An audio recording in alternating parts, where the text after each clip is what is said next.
ಅಬ್ಬಾ ಮಾವ ನಾವು ರೆಡಿ. ಹಾ ನಾನು ರೆಡಿನಪ್ಪ. ಹೊರಡಣ್ವಾ? ಒಂದು ನಿಮಿಷ, ಕಾವೇರಿನೂ ಜೊತೆಗೆ ಬರ್ತಾಳೆ. ಬರ್ಬೇಕಾದವ್ರು ಬರ್ದೆ, ಊರಲ್ಲಿರೋರ್ನೆಲ್ಲ ಕರೆದು ಏನ್ ಪ್ರಯೋಜನ? ಅದೇನೋ ಹೇಳ್ತಾರಲ್ಲ, ಉತ್ಸವ ಮೂರ್ತಿ ಇಲ್ದೆ ತೇರು ಮುಂದಕ್ಕೆ ಹೋಗಲ್ಲ ಅಂತ. ಹಾಗಾಯ್ತು.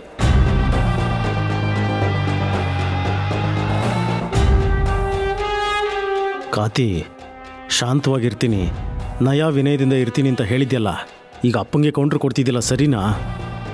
ಒಂದೇ ಸಲ ಚೇಂಜ್ ಆದ್ರೆ ಅವ್ರಿಗೂ ಅನುಮಾನ ಬರಲ್ವಾ? ನಾನು ಚೇಂಜ್ ಆಗೋವರೆಗೂ ಸ್ವಲ್ಪ ಪೇಷನ್ಸ್ ಇಟ್ಕೋ. ಇವಳು ಬುದ್ಧಿವಂತೇನ ಅಥವಾ ದಡ್ಡಿನ ಅನ್ನೋದೇ ಗೊತ್ತಾಗ್ತಿಲ್ಲ. ಒಂದೊಂದು ಸರಿ ಒಂದೊಂದು ರೀತಿಲಿ ಬಿಹೇವ್ ಮಾಡ್ತಾಳೆ.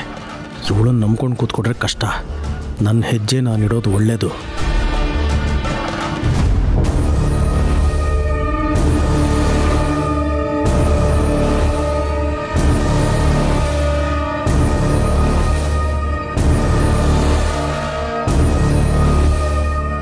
ಹೊರಡೋಣವಾ?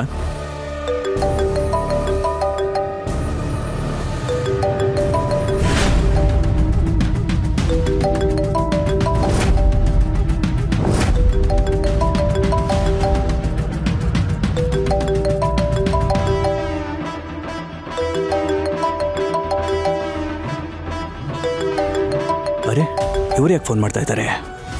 ಯಾವ ಕಾರಣಕ್ಕೆ ಫೋನ್ ಮಾಡ್ತಾ ಇರ್ಬೋದು?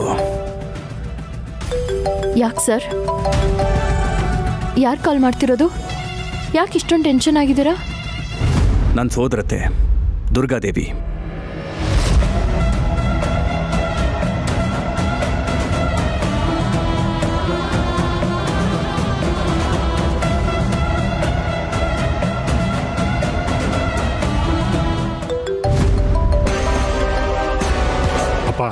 ಇದಕ್ಕೂ ಮೇಲೆ ಫೋನ್ ಪಿಕ್ ಮಾಡಲಿಲ್ಲ ಅಂದ್ರೆ ಭೂಕಂಪ ಸುನಾಮಿ ಎಲ್ಲ ಆಗ್ಬಿಡುತ್ತೆ. ಅದಕ್ಕೆ ಮೊದಲು ಫೋನ್ ಪಿಕ್ ಮಾಡಿಪ್ಪ, ಮಾತಾಡಿಪ್ಪ.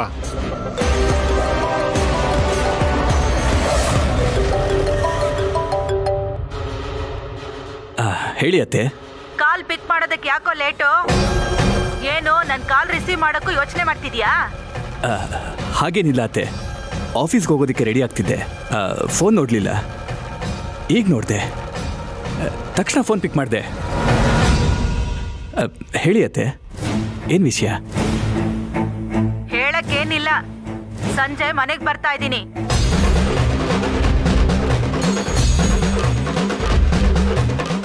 Hello hello